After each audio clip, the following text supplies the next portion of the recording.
السلام عليكم ورحمة الله وبركاته. ازيكم يا بنات؟ عاملين ايه؟ يا رب تكونوا بخير. النهارده هنشتغل مع بعض جاكيت حلو قوي، هو بالطو. تمام، عشان نبقى متفقين. يعني ممكن بقى ايه، شويه تلاقوني بقول جاكيت، شويه تلاقوني بقول بالطو، على حسب. بس هو غرزته سهله وبسيطه وهو شيك قوي قوي ان شاء الله بامر الله. يعني ينفع لبناتي او اولادي. طبعا اللي هيحدد معاكي ان كان بناتي او اولادي هو شكل الخيط وشكل الزراير. تمام، بس هو ده اللي هيفرق من بنت او ولد، لون الخيط وشكل الزراير. انا عن نفسي هشتغله لبنتي لبنوته، هشتغله ان شاء الله بامر الله لمقاس من 6 ل7 سنين. هشتغل بخيط كارما في جاتويد، لان الموديل ده عايز فتله سميكه شويه. فانتي لو هتشتغلي باي خيط تاني غير كارما، اختاري خيط فتله سميكه. ماشي، فتله سميكه. الفتله الرفيعه هتغير شكل الغرزه شويه. وطبعا لو هتشتغلي بنفس الخيط بتاعي وبنفس السمك بتاعي ونفس المقاس، امشي على نفس عدد السلاسل بتاعتي. لو ما كانش يبقى هتشتغلي او هتحتاجي ان انت لازم تاخدي المقاس وتشتغلي بقى على سلاسلك انت وعددك انت. انا هشتغل مع الخيط، هستخدم ابره مقاس 6.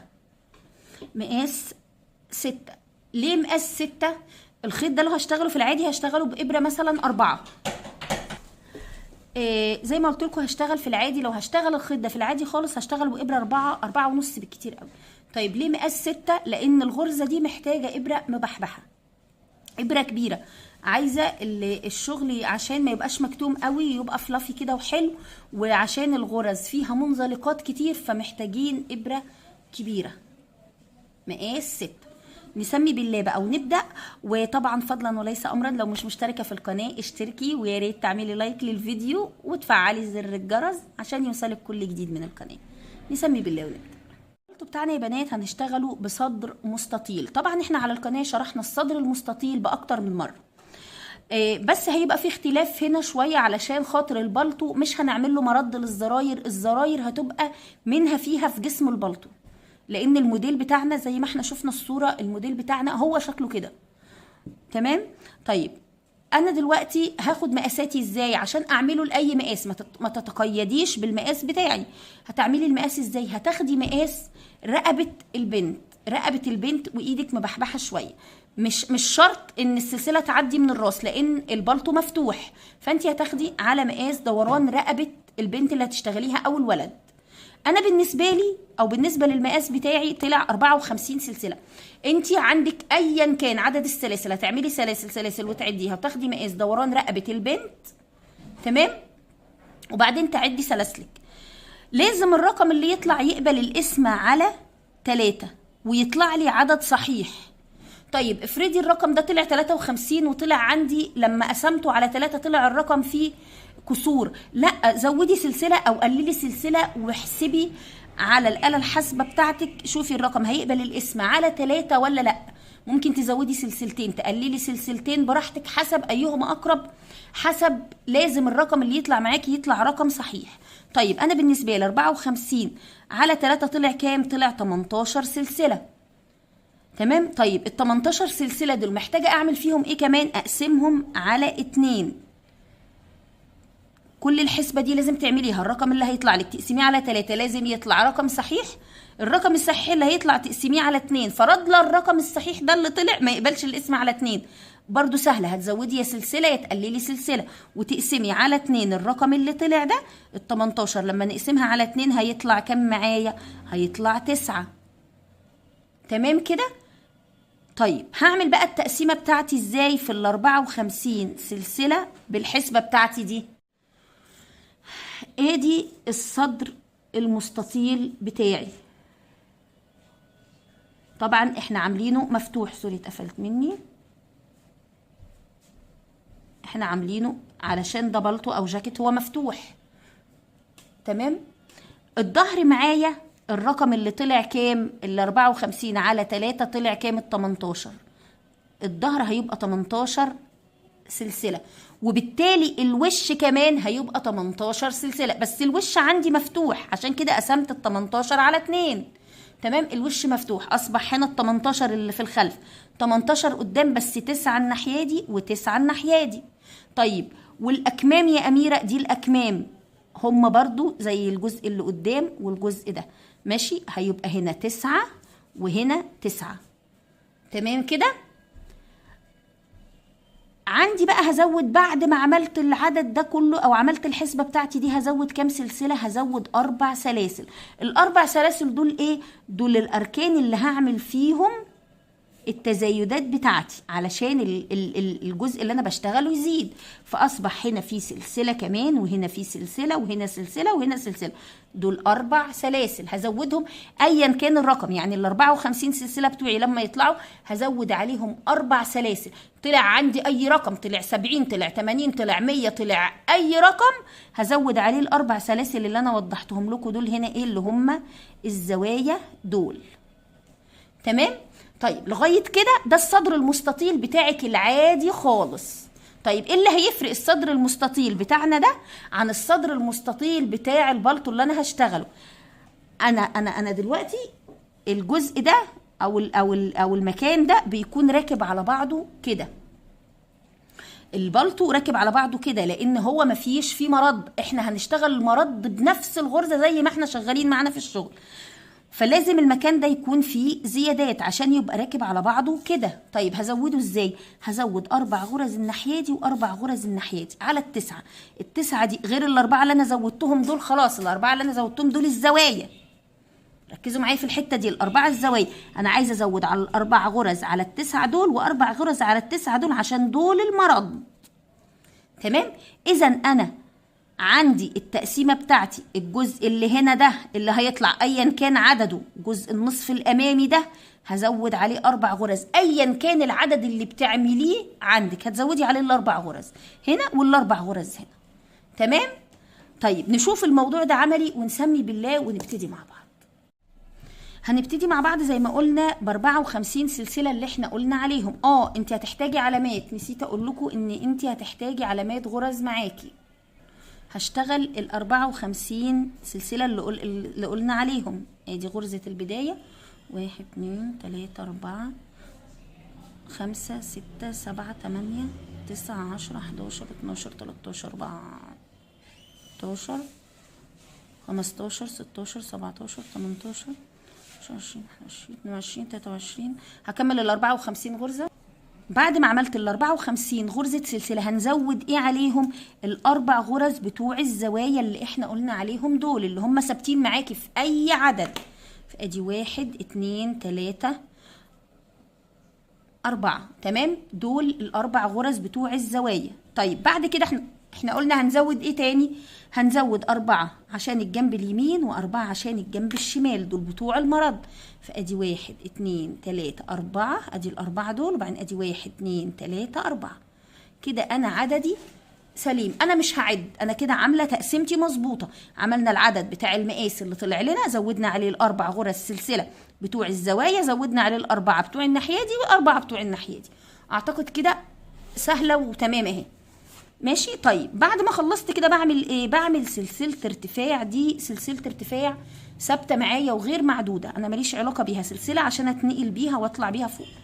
ماشي. عملت سلسله ارتفاع ومن تاني سلسله من الابره بسيب السلسله اللي انا عملتها، ومن تاني واحده بدخل اعمل غرزه حشو، وفي اللي بعدها غرزه حشو، واللي بعدها غرزه حشو، وهكذا لنهايه السطر. في كل الغرز اللي هتقابلني هشتغل غرزه حشو. هخلص السطر بغرزه الحشو وارجع لكم لما اخلص السطر كله غرزه حشو. نسيت اقول لكم يا بنات، سوري، ان انا هقسم من سطر الحشو. معلش انا مش همنتج الحته دي خلاص. انا هفك غرز الحشو اللي عملتها، اسهل من ان منتج على فكره. معلش احنا اهل مع بعض ونتحمل بعض. انا بس احنا هنشتغل السطر. ادي اول واحده غرزه حشو، زي ما قلنا هنسيب السلسله اللي عملناها سلسله الارتفاع، وندخل من تاني غرزه من الابره او سلسله من الابره ونعمل غرزه حشو. تمام. هعد بقى عشان انا هقسم في الجزء ده. هعد اول جزء معايا هيبقى كام سلسله؟ هيبقى 9 زائد ال4 اللي هو الجنب الاول ده.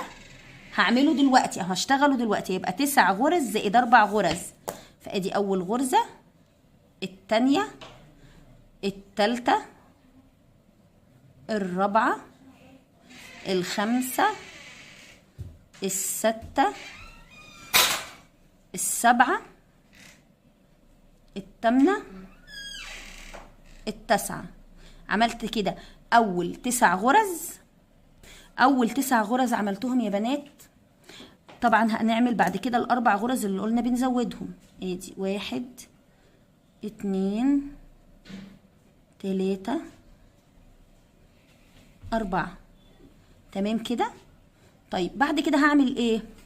هعمل غرزة، دي غرزة العلامة، وهحط فيها علامة في الغرزة دي. كده انا عملت ايه على الشرح بتاعنا كده؟ هنا عملت ال9 غرز والاربعة الزيادة، وعملت غرزة العلامة كمان اهي، وحطيت فيها العلامة. بعد كده عندي هنا كام غرزة؟ هنا عندي كمان 9 غرز هشتغلهم. ادي 1 برضو غرز حشو كله، 1 2 3 4 5 6 7 8 9. اشتغلت ال9 غرز. كده الدور على ايه؟ الدور على غرزة العلامة، هشتغلها، او غرزة التزايد او غرزة الزاوية هشتغلها واحط فيها علامة. العلامة راحت فين؟ اهي. احط فيها علامة.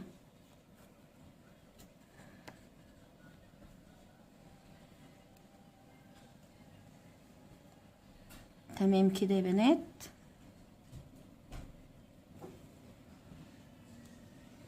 طيب بعد كده احنا عملنا خلاص غرزة العلامة اهي وعلمناها. بعد كده هنوصل لايه؟ لل18 غرزة دول بتوع الظهر، هشتغلهم 18 غرزة حشو. دي 1 2 3 4 5. هكمل ال18 وارجع لكم.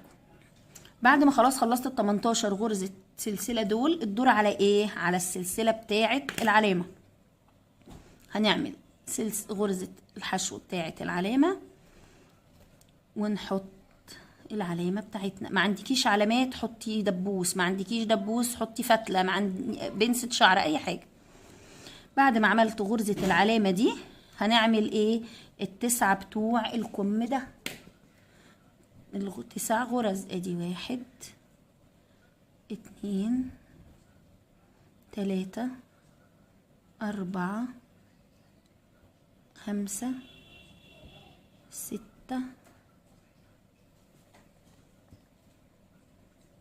7 8 9. عملنا ال9 دول. ادي الدور على غرزة العلامة. ادي اخر غرزة علامة ونعلمها.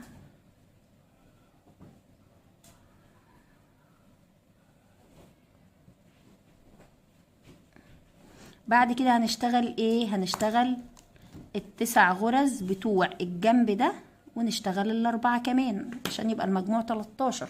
هنشتغل برضو، انا بحاول ابسطها على قد ما اقدر خالص. ادي 1 2 3 4 5 6 7 8 9. عملنا ال9 غرز بتوع الجنب اللي هو اللي النصف الصدر الامامي. هنشتغل بقى ايه؟ ال4 اللي قلنا عليهم، ال4 اللي بعد ال9. ادي 1 2 3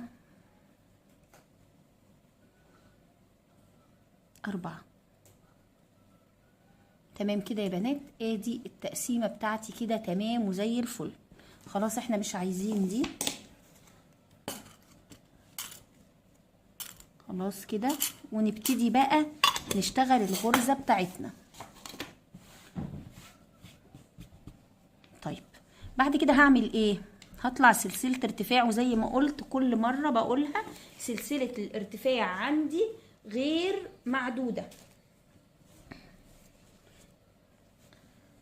طلعنا سلسلة الارتفاع، بلف الشغل وبدخل في اول غرزة وبعمل نص عمود. نقرب لكم ماشي، غرزة نص عمود، وفي اللي بعدها بعمل غرزة ايه؟ بعمل منزلقة. هي الشغل بتاعي كله هو كده وبس، نص عمود منزلقة. بعد المنزلقة بعمل ايه؟ بعمل نص عمود، وبعد النص عمود بعمل منزلقة، وهكذا نص عمود واللي بعدها منزلقة، نص عمود واللي بعدها منزلقة، نص عمود واللي بعدها منزلقة. اشتغل معاكم لغاية غرزة العلامة، نص عمود واللي بعدها منزلقة، نص عمود واللي بعدها منزلقة. طب انا وصلت لغرزة العلامة، العلامة دي اللي بعمل فيها التزايدات. اعمل ايه؟ بشيل العلامة بتاعتي، والدور كان على ايه؟ كان على غرزة منزلقة. تمام، بعمل غرزة منزلقة، وبعدين في نفس المكان بعمل نص عمود، وفي نفس المكان كمان بعمل منزلقة. انا بعمل هنا 3 غرز بترتيب غرزي وانا ماشيه، وباجي على الغرزة اللي في النص فيهم وبعلمها.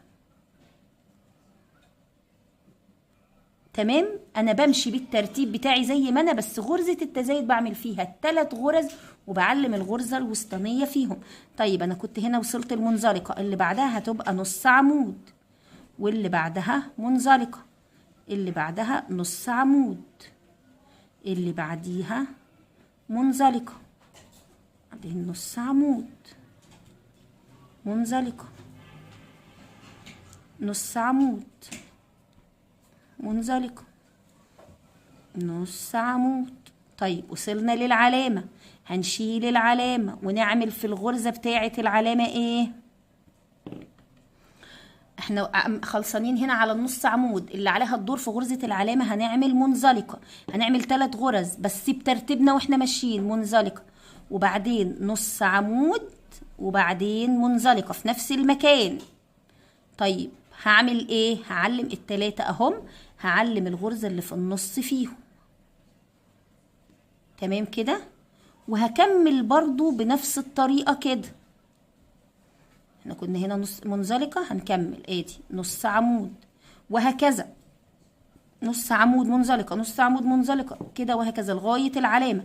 هنعمل في العلامة بترتيبنا واحنا ماشيين، يعني مثلا وصلتي هنا نص عمود يبقى هنا منزلقة، نص عمود منزلقة، وتعلمي الغرزة اللي في النص فيهم، ال3 في نفس الغرزة، وهكذا تكملي بترتيبك لغاية النهاية.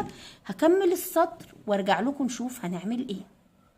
خلصت يا بنات السطر بتاعي، واخر غرزة عندي هنا هتبقى غرزة منزلقة. ركزي جدا في اخر غرزة بتاعتك هتبقى ايه، هتركزي في اخر غرزة بالنسبة لك انت هتبقى ايه. انا عندي اهو عملت النص عمود اهي، اللي بعدها هتبقى منزلقة.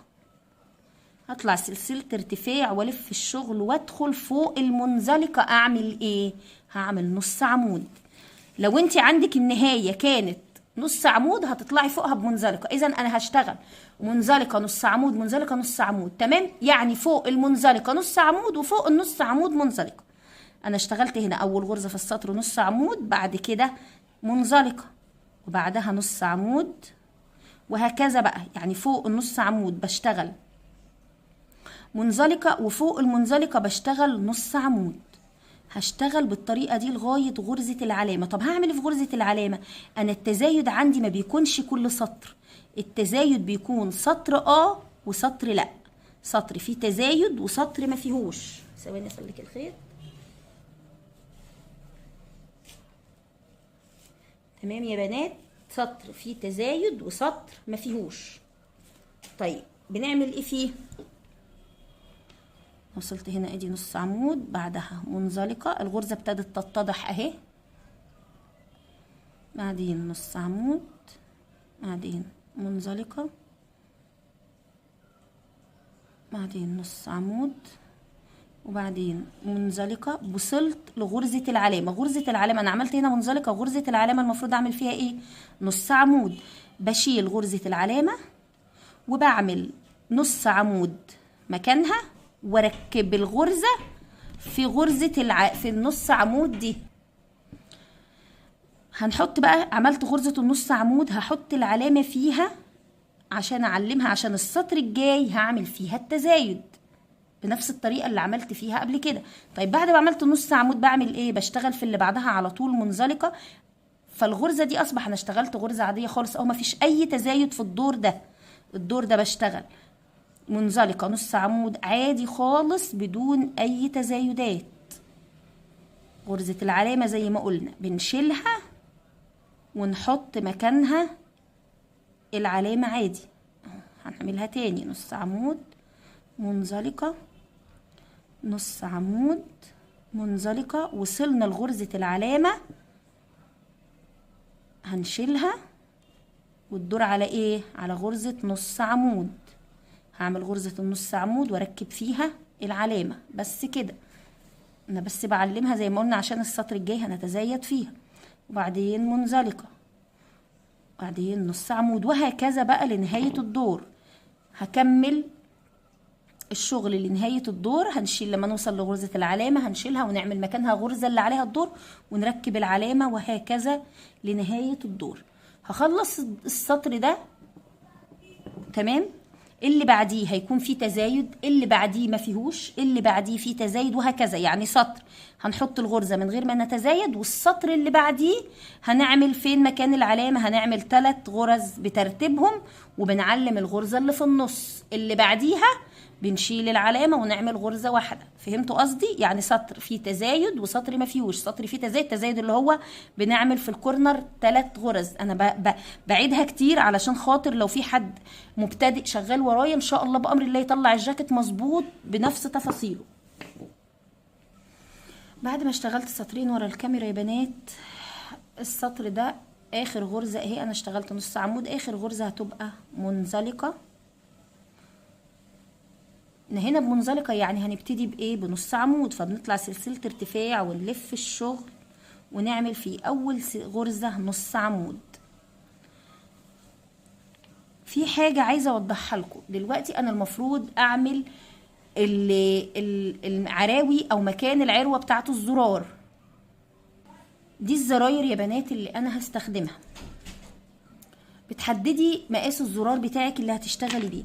طبعا احنا قلنا ان العراوي بتتساب، او احنا عاملين المكان ال4 غرز اللي احنا عاملينهم دول علشان هنركب فيهم الزراير. طيب انا عملت اول غرزة نص عمود، اللي بعديها هتبقى منزلقة تمام كده. اللي بعديها هتبقى نص عمود. اشوف شكل المكان. لا، هشيل غرزة النص عمود دي. انا عملت اول غرزة نص عمود ومنزلقة، هتعملي غرزتين 2 في الاول، وبعدين هعمل سلسلة. السلسلة دي هتبقى مكان ايه؟ مكان غرزة النص عمود. هسيب مكانها تحت. انا كان المفروض هعمل هنا نص عمود، مش هعمله، هعمل سلسلة وهعمل بعديه ايه؟ نص عمود. لا، هعمل بعديه منزلقة، لان انا خلاص يعتبر عملت غرزة النص عمود مكانها السلسلة. اللي بعديها هعمل منزلقة، هسيب واحدة تحت وادخل في اللي عليها الدور اعمل منزلقة. وادي اول مكان العروة بتاعة الزرار، او اول مكان هيدخل فيه الزرار اهو. الزرار بتاعي معدي اهو زي الفل تمام. طيب انا حددت او ابتديت العروة في السطر ده ازاي؟ ما ابتديتش من الاول. ليه؟ لان البلطو عندنا واخد كيرف كده، فاحنا بنبتدي العروة بعد كام؟ بعد 5 سنتي. يعني بعمل عدد غرز حسب الخيط اللي انت مستخدماه 5 سنتي اهم. السطر اللي قبل اللي اشتغلت فيه على طول اهو 5 سنتي، والسطر اللي اشتغلت فيه اهو نكمل عليه. دي هعمل فيها زي ما قلنا، دي هتبقى العروة. الزرار بتاعي معدي منها. فرضنا انت مثلا مستخدمه زرار اكبر، قيسي الزرار بتاعك، لقيت الزرار مش معدي ممكن ايه تسيبي غرزتين. طيب بكمل شغلي عادي خالص خالص. ادي هنا عملنا المنزلقة، بعديها النص عمود، بعديها المنزلقة، بعديها نص عمود. طيب حركة الزرار دي بكررها كل كام مرة حسب ما انت عايزة اماكن الزراير بتاعتك. يعني الحركة بتاعت اللي سبت فيها الغرزة بتاعت راحت فين اهي، اللي سبت فيها مكان الزرار او غرزة الزرار دي بسيبها. بكرر الموضوع ده كم مرة يا بنات على حسب ما انت حابة. اللي يعني مثلا كل 4 سطور تعملي السطر الخامس تعملي فيه الزرار، كل 4 سطور السطر الخامس تسيبي الغرزة بتاعت الزرار. هنا نص عمود اهي، بعديها منزلقة، نص عمود، منزلقة، نص عمود، منزلقة. السطر اللي فات بالنسبة لي، السطر اللي فات بالنسبة لي كان سطر ثابت ما فيهوش تزايد، زي ما انا كنت واقفة معاكم. السطر اللي فات كان سطر ثابت، هنعمل في السطر ده التزايد، هنكررها مع بعض مرة علشان نشوف. احنا قلنا سطر بيبقى ثابت ما فيهوش تزايد، والسطر اللي فيه تزايد ادي غرزة منزلقة بعديها نص عمود. وصلت لغرزة العلامة هعمل ايه؟ هشيلها واعمل في المكان ايه؟ انا كنت خلصانه هنا على نص عمود، هعمل في المكان منزلقه، نص عمود، همشي بترتيبي منزلقه في نفس الغرزه. طيب وبعدين هعمل ايه؟ هعلم الغرزه الوسطانيه فيهم، هما 3 اهم، هعلم اللي في النص، اللي في المنتصف اهي، وبعدين اكمل شغل. هنا منزلقه يبقى في اللي بعديها نصف عمود، وهكذا منزلقه اللي بعديها نصف عمود. تمام يا بنات؟ طيب هفضل شغاله بالطريقه دي لغايه فين؟ لغايه ما اوصل للمكان ده يجي يقفل تحت الابط مرتاحه، يبقى البنت مقاس تحت الابط مرتاح. بصوا عايزه اوريكم بعد ما اشتغلت ثواني، بعد ما اشتغلت الجزء ده هيتضح عندي الحركه اللي انا عاملاها بتاعه الزراير دي. بصوا حطي العلامه على العلامه اهو، شايفين ده هيبقى عامل ازاي كده اهو، راكب، شايفين راكب على بعض ازاي؟ بصوا اهو البلطو راكب على بعض اهو، يعني العلامتين بتوعي اهم، القفله بتاعت تحت الابط، المكان بقى عامل ازاي كده. فطبعا هيبقى الزرار راكب هنا وبعدين يطلع من هنا، فهمتوا؟ هيبقى كده بقى، بس هيبقى من اول هنا، الزرار هيبقى من اول هنا. ليه؟ عشان دي عامله كده. هنشوفها في الاخر لما نيجي نشتغل نكمل ونيجي نشتغل الجزء اللي فوق. ماشي يا بنات؟ اهي اعتقد انها واضحه. الزراير هتبقى كده علشان زي ما قلنا هو ما فيهوش مرض، هو المرض منه فيه، المرض في البلطو ده منه فيه. هفضل بقى شغاله بنفس الطريقه دي، سطر فيه تزايد وسطر لا، سطر فيه تزايد وسطر لا، لغايه ما الجزء ده يجي لغايه عند البنت تحت الابط عشان اقفل تحت الابط. تمام؟ يبقى المكان واسع. انت لو بتاخدي مقاس البنت، لو انت واخده مقاس بالمزوره، هتاخدي المقاس من عند الكتف من فوق لغايه تحت الابط مرتاحه كده عشان المكان ده هتقفليه. لو قدامك البنت قيسي عليه وشوفي المكان ده واصل عندها لتحت الابط ولا لا. هتوصلي لتحت الابط عندك. هكمل بقى انا الشغل بتاعي لغايه ما اوصل لقفله تحت الابط ونرجع نشوف هنقفلها مع بعض ازاي. يا رب الشغل يكون واضح بالنسبه لكم. لو في اي حاجه بقولوها لي بقى ان شاء الله. هكمل انا بقى المقاس عندي زي ما قلنا، بنبه تاني وتالت وعاشر، سطر فيه تزايد وسطر لا، سطر فيه تزايد وسطر لا. انا السطر اللي انا شغاله ده، اللي شغاله فيه ده فيه تزايد. هكمل معاكم لغايه العلامه التانيه بس للتوضيح علشان ابقى كده عملت اللي عليا. انا اشتغلت هنا، انا دي كانت واقفه نص عمود بعدها منزلقه، نص عمود منزلقه، وزي ما قلنا بتنهي السطر بنص عمود بتطلعي فوقه بمنزلقه والعكس. منزلقه، نص عمود، منزلقه، نصف عمود، منزلقه، نصف عمود، منزلقه. تمام كده؟ نص عمود، منزلقه، نص عمود. وصلنا بقى لغرزة العلامة، هنشيلها وهنعمل ايه؟ هنعمل التزايدات بتاعتنا. احنا وصلنا هنا نص عمود، يبقى هنعمل منزلقة في نفس المكان، هنعمل نص عمود وفي نفس المكان برضو منزلقة 3 غرز، وهنعلم ايه؟ هنعلم الغرزة اللي في النص فيهم اهي. تمام كده يا بنات. وهكمل بقى هنا منزلقة اهي، يبقى اللي بعدها نص عمود، وهكمل بنفس الطريقة.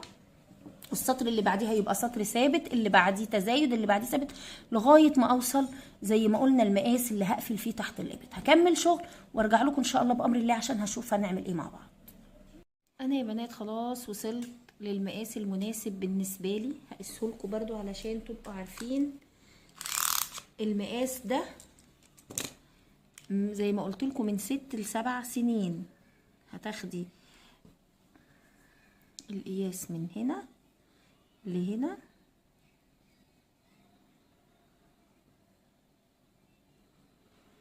عشرين سنتي، ده من 6 ل7 سنين. طيب المفروض كده بقى اني خلاص عايزة اقفل الجزء ده. اخر غرزة كانت عندي في السطر هنا اهي نص عمود، هطلع سلسلة والف الشغل واعمل فوقها ايه؟ منزلقة، واللي بعدها نص عمود، اللي بعدها منزلقة. هفضل شغالة لغاية اول علامة هتقابلني وارجع لكم، هشتغل لغاية هنا ونرجع مع بعض. وصلت للعلامة بتاعتي واخر غرزة هنا كنت اشتغلتها منزلقة، هشيل العلامة خلاص ما بقالهاش لازمة. هشتغل في الغرزة اللي عليها الدور نص عمود، وبعدين هعمل سلسلتين. بعد ما اعمل سلسلتين هروح على غرزة العلامة التانية على طول. انا عملت هنا نص عمود تمام، سلسلتين، السلسلتين دول هيبقوا ايه؟ واحدة منزلقة وواحدة نص عمود، اذا اللي عليها الدور هنا غرزة منزلقة. تمام. هطلع هنا مكان العلامة واعمل غرزة منزلقة واشيل العلامة، خلاص برضو ملهاش لازمة. بعد ما عملت المنزلقة بعدها هنعمل نص عمود، بعدها منزلقة، بعدها نص عمود. كده انا قفلت اول كم. هشتغل بنفس طريقتنا،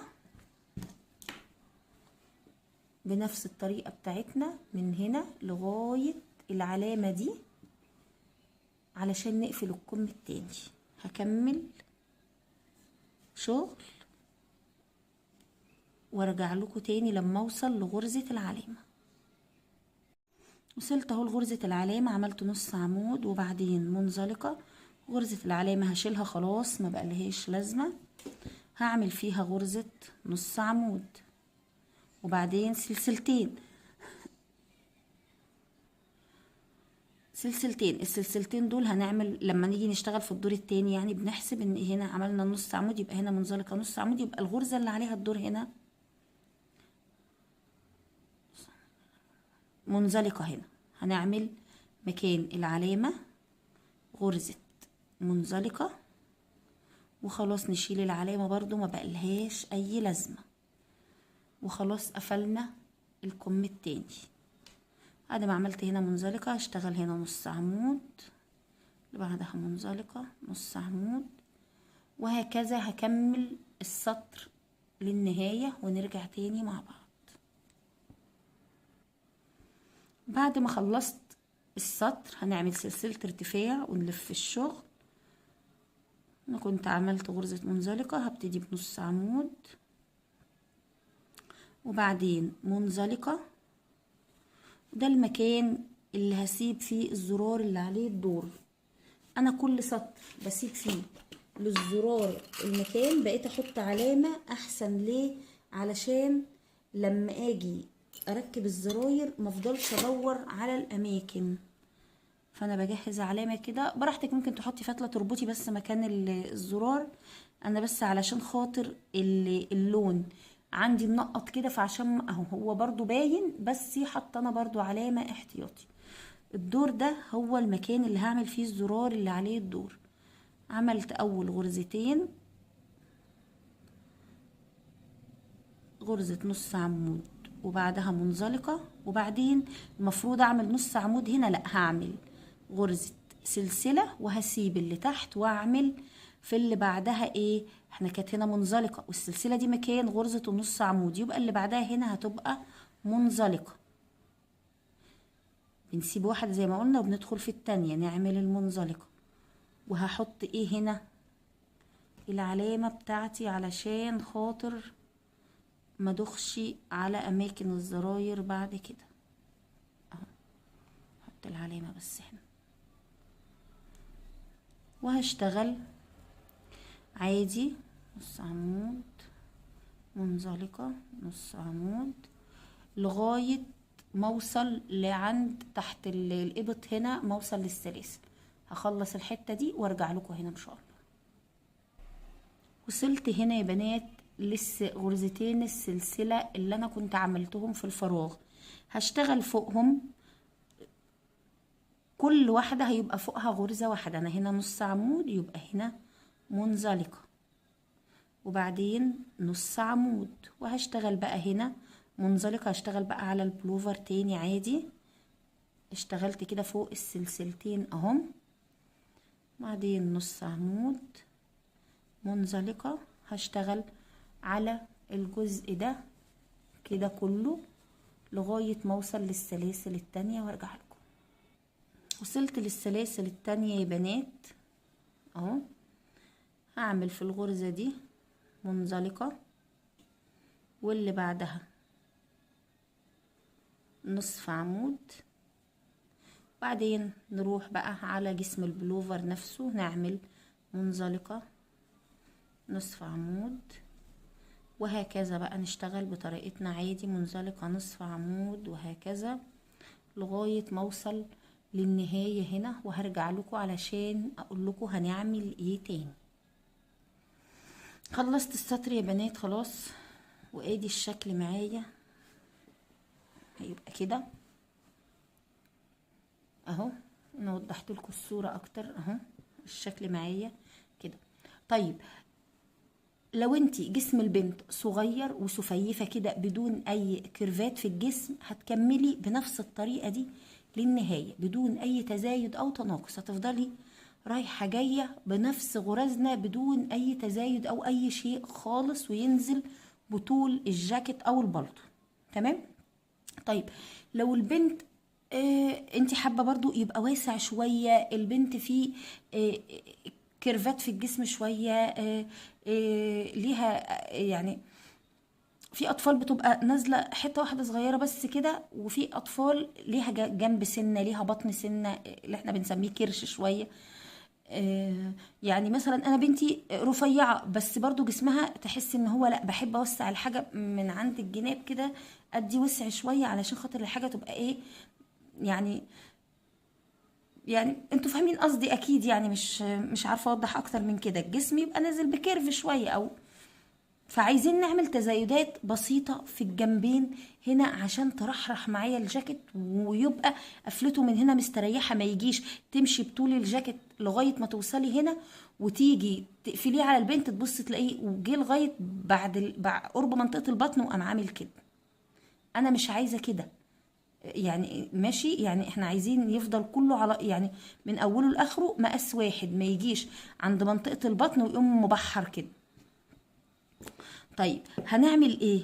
هشتغل غرزي عادي خالص لغاية ما اوصل للمنطقة دي لغاية هنا. يعني انا هشتغل دلوقتي التزايد ده هعمله امتى؟ بعد ما اقفل تحت الابط هنا واشتغل على السلاسل، ابتدي اعمل سطر فيه تزايد وسطر ثابت وسطر فيه تزايد كمان وبس. التزايد اللي هنعمله ايه؟ هنعمل غرزتين هنا في الجنبين هنا، تمام، يدوا معانا وسع. هشتغل انا لغايه ما اوصل هنا وارجع لكم ان شاء الله عشان نشوف التزايد هنعمله فين. وصلت يا بنات هنا لغايه قبل السلسلتين اللي كانوا هنا او قبل الغرزتين دول بغرزتين اهو. الغرزه اللي عليها الدور نص عمود، هعمل معاها في نفس المكان غرزه منزلقه كمان، اللي بعدها هعمل فيها نص عمود، واللي بعدها منزلقة، واللي بعدها نص عمود، واللي بعدها منزلقة. الغرزة بقى اللي بعدها كده انا اشتغلت كام غرزة هنا؟ اشتغلت هنا التزايد، وبعدين اشتغلت 4 غرز. في الغرزة الخامسة هعمل تزايد تاني، هعمل نص عمود، وفي نفس المكان هعمل منزلقة. تمام. وبعدين هكمل شغلي عادي، نص عمود، منزلقة، نص عمود، منزلقة، لغاية ما اوصل للجنب التاني. يعني هفضل بقى شغالة بالتسلسل بتاعي لغاية ما اوصل للجنب التاني. وهاجي برضو هنا قبل الغرزة دي اللي او السلسلتين او الغرزتين دول، هنا هاجي قبلهم بغرزة واعمل برضو تزايد، واسيب 5 غرز وبعدين اعمل تزايد، عشان يبقى عندي تزايد في الجنب ده وزيه تزايد في الجنب ده. وبعدين السطر اللي بعده هعمله من غير تزايد خالص، السطر اللي بعده هكرر نفس التزايد اللي عملته برضو، هزود هنا الناحية دي غرزة واسيب 5 واعمل الناحية دي برضو اعمل تزايد، وهكذا. يعني انا هعمل تزايد في سطرين 2، السطر ده واللي بعديه من غير تزايد، واللي بعديه على طول بتزايد. حسيت انك عايزة تزودي مرة كمان، ممكن تعملي السطر اللي بعديه من غير تزايد واللي بعديه بتزايد، تبقي انتي عملتي 3 سطور فيهم تزايد. بس انا هعمل سطرين، تمام. حابه تعملي 3 هيدي معاكي وسع، تمام ماشي، بنفس الطريقه. هشتغل بقى انا الجاكيت، طبعا انا كده وضحت اهو. هشتغل بقى انا الجاكيت عندي واخلص واعمل التزايد اللي انا هعمله، ولغايه ما يوصل طول الجاكيت او البلطو زي ما انا عاوزه. انت حابه تعمليه الجاكيت ده، حابه تعمليه قصير، حابه تعمليه طويل، حابه تعمليه لغايه الركبه، الطول طبعا ده في ايديكي. انا هوصل للطول المناسب بالنسبه لي، وبعدين هقول لك الطول ده طوله كام. هخلص الطول بتاع الجاكيت وارجع لكم ان شاء الله بامر الله عشان نكمل الجاكيت مع بعض. بس انا هخلص طبعا طول الجاكيت ورا الكاميرا ونرجع لبعض ان شاء الله بامر الله. انا هنا يا بنات وصلت للطول المناسب بالنسبه لي اهو، ماشي. وركبت الزراير. طبعا احنا كنا معلمين مكان كل مكان، كل فتحة من فتحات العراوي بتيجي قدامها وتخيطي الزرار. انا فكيت فتلة من الخيط، يعني الخيط مسكته كده قسمت الخيط كده 2 كده، وطلعت جزء من الخيط ورحت لضماه في ابرة التنظيف وركبت الزراير. بتخيطيها عادي خالص بإبرة الخياطة، لسه طبعا هنضف هنا بالإبرة. بتخيطي الزرار عادي وتركبيه في العروة بتاعتك، تمام. بعد كده هنعمل الكم. الكم بنعمله ازاي؟ الكم بنشتغله مفتوح. ليه مفتوح؟ عشان يطلع نفس شكل الغرزة بتاعت جسم الجاكيت بتاعنا. يعني ايه مفتوح؟ يعني هنشتغل، هنوصل الخيط من هنا من تحت الإبط، وهنشتغل كده رايح وراجع رايح وراجع بنفس الغرزة بتاعتنا بنفس الطريقة، علشان يبقى الكم كده مفتوح كده. ودي هتتخيط بالإبرة ونفس الخيط بتاعنا، تمام. انا عملت ده اهو، لسه ما قفلتوش. هعمل معاكم بداية ده ونقفل مع بعض التاني. طيب ازاي؟ هتيجي هنا في الغرزة اللي منتصف هنا تحت الإبط، وتدخلي وتوصلي الخيط بتاعك، تمام كده. وبعدين تدخلي، قرب شوية، لا يا زوزو لسه. هندخل هنا في بعد ما عملت الغرزة بتاعتي كده بس غرزة تثبيت، هدخل هنا نعمل غرزة، دي غرزة نصف عمود، هعمل فوقها منزلقة،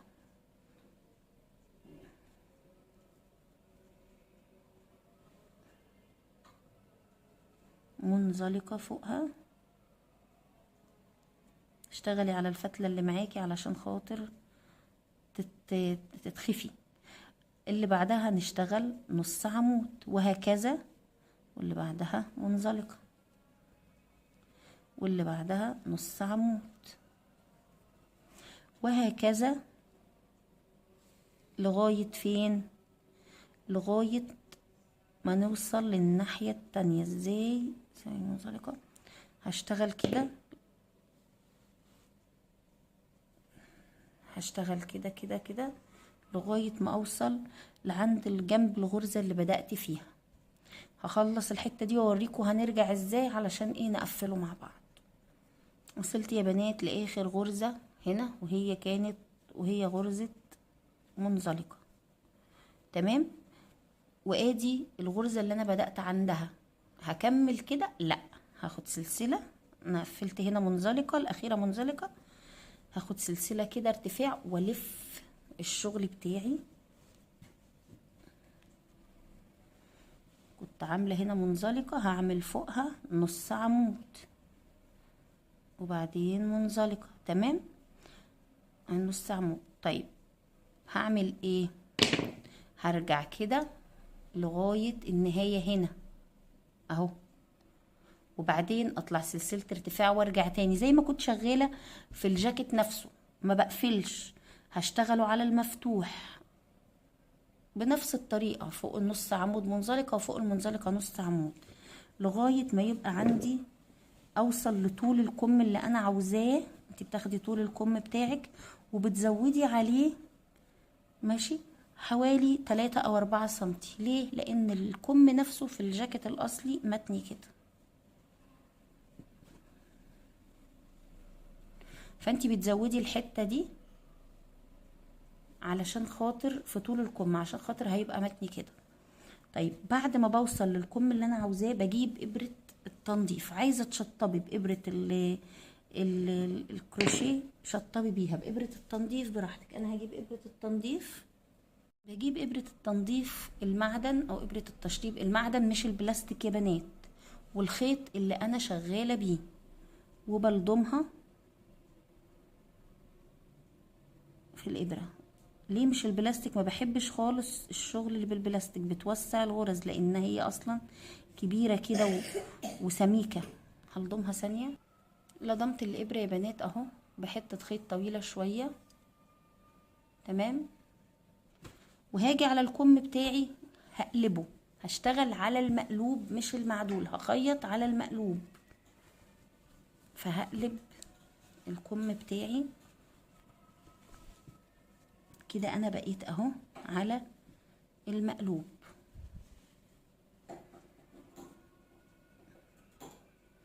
وهتجيبي الغرزة قدام الغرزة اهي، غرزة قدام الغرزة اهي، وهتشبكي الخيط بتاعك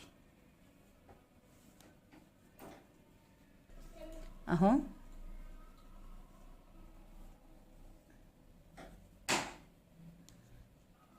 اهي يا بنات، وتدخلي بقى من هنا وتخرجي من هنا، غرزة قدام غرزة. هنخيطها خياطة عادية خالص. مش عارفة انا ليه بره الكادر كده اهو. خدي بالك بس عشان ايه ما يعقدش منك، تاخدي بالك كده. انا بس عشان مطولة الفتلة معايا اهو. خيطيها بس خدي بالك ان غرزة تبقى قدام غرزة عشان خاطر ما تخيطيش وتيجي في الاخر تبص تلاقي فاضل عندك ناحية اطول من ناحية. اهي غرزة قدام غرزة اهي.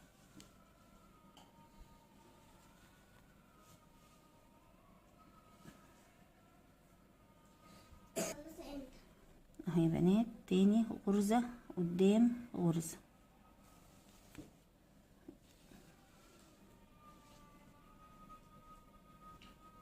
ممكن كنتي تاخديها عادي بإبرة الكروشيه وتعملي غرز منزلقة مع بعض، برضو غرزة قدام غرزة بالمنزلقة، بس انا هخيطها بإبرة التنظيف.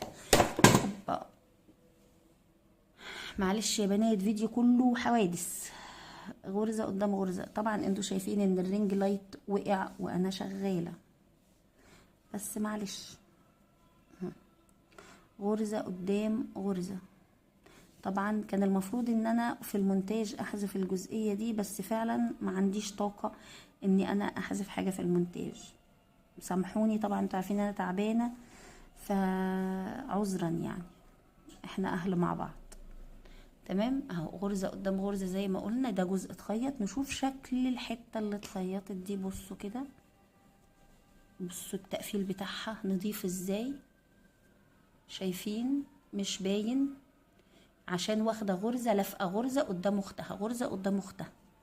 هخلصه بقى، اقفل لغاية هنا، وطبعا اعمل الكم التاني واقفله هو كمان، وبعدين نعمل مع بعض الياقة. الياقة فيها جزء كده هنوضحه مع بعض وبس. هقفل بس الكم ده وارجع لكم نشوف الياقة هتتعمل ازاي وبس.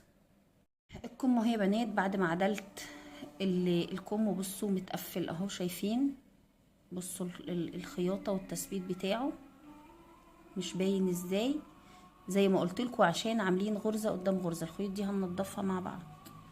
طيب بعد كده هعمل ايه؟ هنعمل الياقة. طبعا انتوا شايفين في الموديل الاصلي الياقة بتاعته الجزء ده معمول كده متني كده من هنا ومن هنا، والياقة مش بادئة من الاول هنا، لا بادئة من بعد التانية دي كده. فانت هتعدي، هتتني كده الجزء ده، وهتعدي عدد الغرز من هنا وتبتدي من هنا، وعشان نفس العدد اللي هتسيبيه الناحية دي هو اللي هتسيبيه من الناحية التانية. ادي 1 2 3 4 5 6 7. نبتدي في الغرزة، ندخل من الغرزة التامنة، لا ندخل من الغرزة التاسعة. الله أكبر الله أكبر. من الغرزة التاسعة. دخلت في الغرزة التاسعة اهو يا بنات، وعملت غرزة تثبيت، وبعدين هدخل اعمل غرزة نص عمود، واللي بعدها منزلقة، واللي بعدها نص عمود. في كل غرزة هتقابلني زي ما اشتغلنا البلوفر، الجاكيت سوري، نص عمود منزلقة، نص عمود منزلقة.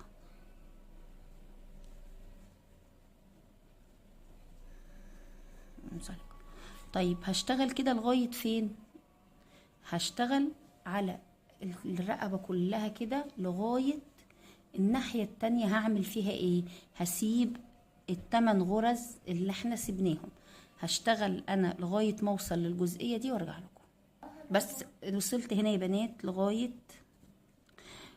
اللي ال8 غرز سبتهم اللي احنا سيبناهم الناحية دي اهم. احنا ابتدينا من هنا، سبت زيهم هنا. هنا اخر غرزة بالنسبة لي كانت منزلقة، هرتفع والف الشغل واعمل في اول غرزة نص عمود فوق المنزلقة، نص عمود، وبعدين منزلقة. طيب هنعمل ايه تاني؟ نص عمود. هنفضل رايحين جايين حوالي 5 6 سطور على حسب الياقة ما توصلي انتي لطول الياقة المناسب بالنسبة لك، او هو 5 6 سطور. تمام. هتشتغلي بقى لغاية هنا وتطلعي سلسلة ارتفاع وترجعي لغاية الياقة دي ما تنتني. الجزء ده هينتني كده، والياقة تنتني هي كمان شوية، ونبقى احنا كده بعد ما نخلص الياقة بتاعتنا هيبقى احنا خلصنا الجاكيت بتاعنا او البلطو. انا طبعا لسه هفنشه، انا لسه ما خلصتوش، بس انا كده خلاص خلصت الشرح فيه. شايفين يا بنات؟ تاني عاجبني قوي التقفيل بتاعه، بصوا طبعا دي مش فاتحة ولا حاجة، ده لون من الاسمر. كده انا خلاص خلصت. لو في اي حاجه مش واضحه سيبوها لي في الكومنتات، وانا ان شاء الله بامر الله اجاوب عليها. لو في اي حاجه حابينها في كميه الخيط، في المقاسات، في اي حاجه، انا معاكم ان شاء الله بامر الله.